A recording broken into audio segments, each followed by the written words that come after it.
നമസ്കാരം, എൻ്റെ പേര് സിൻസിയർ, ഫോർട്ട് കൊച്ചി സ്വദേശിയാണ്. ഇത് എൻ്റെ 4ാമത്തെ മൂവിയാണ്. ഞാൻ സോളോ ലീഡ് ചെയ്യുന്ന ഫസ്റ്റ് ഫിലിം.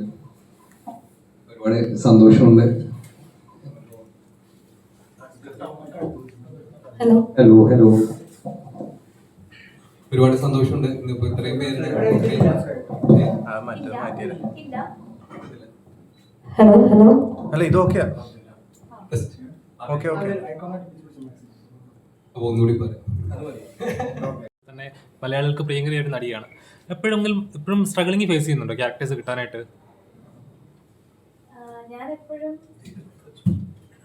ഞാനെപ്പോഴും എനിക്ക് അനുയോജ്യമായ ക്യാരക്ടർ കിട്ടാൻ വേണ്ടി വെയിറ്റ് ചെയ്തിരിക്കുന്ന ഒരാളാണ്. ഇതിനോടകം വർക്ക് ചെയ്ത ഒരു മൂവീസ് അറൗണ്ട് 30 മൂവീസ് പ്ലസ് ഞാൻ വർക്ക് ചെയ്തിട്ടുണ്ട്. എല്ലാത്തിൻ്റെയും ഇപ്പോൾ നമ്മുടെ സംഭവ സ്ഥലത്ത് നിന്നും എന്ന ചിത്രത്തിനടക്കം റിലീസിന് വേണ്ടി വെയിറ്റ് ചെയ്ത് നിൽക്കുവാണ്. അങ്ങനെ സ്ട്രഗിൾ ചെയ്യുന്നതായിട്ട് എനിക്കങ്ങനെ തോന്നിയിട്ടില്ല. എനിക്കുള്ളത്, എനിക്ക് ചേർന്നത് എപ്പോഴാണെങ്കിലും എൻ്റെ കയ്യിലേക്ക് എത്തും. അപ്പോൾ അതിന് വേണ്ടിയിട്ടുള്ള നമ്മുടെ പ്രാർത്ഥന, പരിശ്രമം, ഭാഗ്യം ഇതെല്ലാം കൂടി ഒത്തു വന്നാലല്ലേ കിട്ടത്തുള്ളൂ. എനിക്കിങ്ങനെ പരാതികളൊന്നുമില്ല. സോ എനിക്ക് ലഭിക്കുന്ന അവസരങ്ങളിലും കിട്ടിയതിലും ഒക്കെ ഞാൻ വളരെ ഹാപ്പിയാണ്, ഓക്കെയാണ്.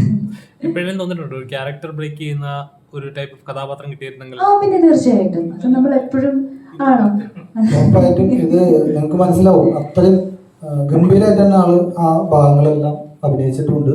അത് നമുക്ക് അതുപോലെ തന്നെ ചെയ്യാനും പറ്റിയിട്ടുണ്ട്. അപ്പൊ അത് കാണുമ്പോൾ നിങ്ങൾക്ക് മനസ്സിലാവും ഇതൊരു ബ്രേക്കിംഗ് ആയിരിക്കുന്നുള്ളത്. Thank you. അല്ല, നല്ലൊരു കഥാപാത്രം ലഭിക്കാനായിട്ട് ഞാൻ ആക്ച്വലി അത് എല്ലാ ആർട്ടിസ്റ്റുകളും അങ്ങനെ തന്നെയാണെന്ന് വിശ്വസിക്കുന്നത്, വെയിറ്റ് ചെയ്യുന്നുണ്ട്. ഇതിൽ ഈ ക്യാരക്ടർ തമിഴ് കുടുംബ പശ്ചാത്തലമല്ല, എന്നാൽ മലയാളം, കേരളത്തിൽ താമസിക്കുന്ന തമിഴും മലയാളം കൂടെ ഇടകലർത്തി സംസാരിക്കുന്ന ഒരു കഥാപാത്രം. അപ്പോൾ അതിന് മുമ്പ് ഞാൻ ചെയ്തിട്ടില്ല.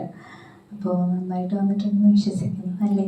തീർച്ചയായിട്ടും. ഇത് കണ്ടിട്ട് പലരും നമ്മുടെ ഒപ്പമുള്ളവർ കണ്ട സമയത്ത് ചോദിച്ചു, ഡബിങ് ആള് നല്ല രസമായിട്ട് ഡബ് ചെയ്തിട്ടുണ്ട്. അപ്പോൾ ആ സ്ലാങ്ങും തമിഴ് കണക്ട് ചെയ്തിട്ട് തന്നെയാണ് പോയിട്ടുള്ളത്. അപ്പോൾ പലരും ചോദിച്ചു, ഇത് ആളെന്നാണ് ഡബ് ചെയ്തത്, വേറെ ആരെങ്കിലും ചെയ്യിപ്പിച്ചതാണോ എന്ന് ചോദിച്ചു. അപ്പം അല്ല, അത് ആളെന്നെ ചെയ്താണ്. ഓ ഗംഭീരമായിട്ടുണ്ടല്ലോ, നല്ല രസമായിട്ട് ആക്ടിൻ്റെ ഒപ്പം തന്നെ. അപ്പോൾ ആ ഡബിങ്ങിൻ്റെ ഇതിലും ആളെ കഴിവ് തെളിയിച്ചിട്ടുണ്ടെന്നുള്ളത് പലരും പറഞ്ഞിട്ടുണ്ട്. ബാക്കി നിങ്ങൾക്ക് കാണാം. മീഡിയയുടെ കാര്യങ്ങൾ ഒരു മീഡിയ ഇപ്പം പല സിനിമകളും നമ്മൾ കണ്ടിട്ടുണ്ട്. മീഡിയ എത്രത്തോളമാണ് ഇൻഫ്ലുവൻസ് ചെയ്യുന്നത്, ചില നെഗറ്റീവായിട്ട് ചെയ്യുന്നതും. ഇപ്പം നാരദ എന്ന സിനിമ എടുത്ത് നോക്കുകയാണെങ്കിൽ മീഡിയയുടെ ഒരു നെഗറ്റീവ് വശം എടുത്ത് കാണിക്കുന്നുണ്ട്. എന്തൊക്കെയാണ് ചെയ്യാൻ പാടില്ലാത്തത് എന്ന് സമൂഹം ഫേസ് ചെയ്യുന്നത്. ഇതിൽ എങ്ങനെയാണ് മീഡിയയെ കാണിക്കുന്നത്? നമ്മുടെ സിനിമയില് നോർമലി ഇപ്പൊ മലയാള സിനിമയിൽ നിങ്ങൾ കണ്ടിട്ടുള്ള ഒരു ജേർണലിസ്റ്റ് ക്യാരക്ടേഴ്സിനോ അതല്ലെങ്കിൽ ഒരു മീഡിയ കൈൻഡ് ഓഫ് സ്റ്റോറീസിലോ ഒന്നും വന്നിട്ടുള്ള ഒരു പാറ്റേൺ അല്ല.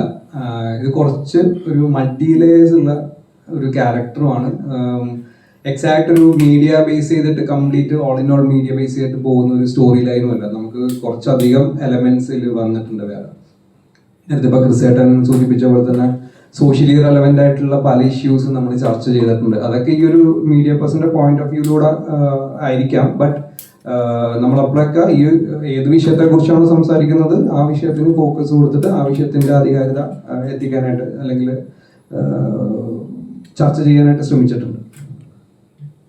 എനിക്ക് തോന്നുന്നു നമ്മള് ഇപ്പോൾ സിനിമയിൽ ഇപ്പോൾ മീഡിയ എന്ന് പറയുമ്പോൾ പെട്ടെന്ന് നമുക്ക് ഓർമ്മ വരിക ചാനലിലെ ഷോട്ടുകൾ, ചാനലിന്റെ ഉൾഭാഗങ്ങൾ, അങ്ങനത്തെ ഒരു രീതി നമ്മുടെ മനസ്സിൽ വരും.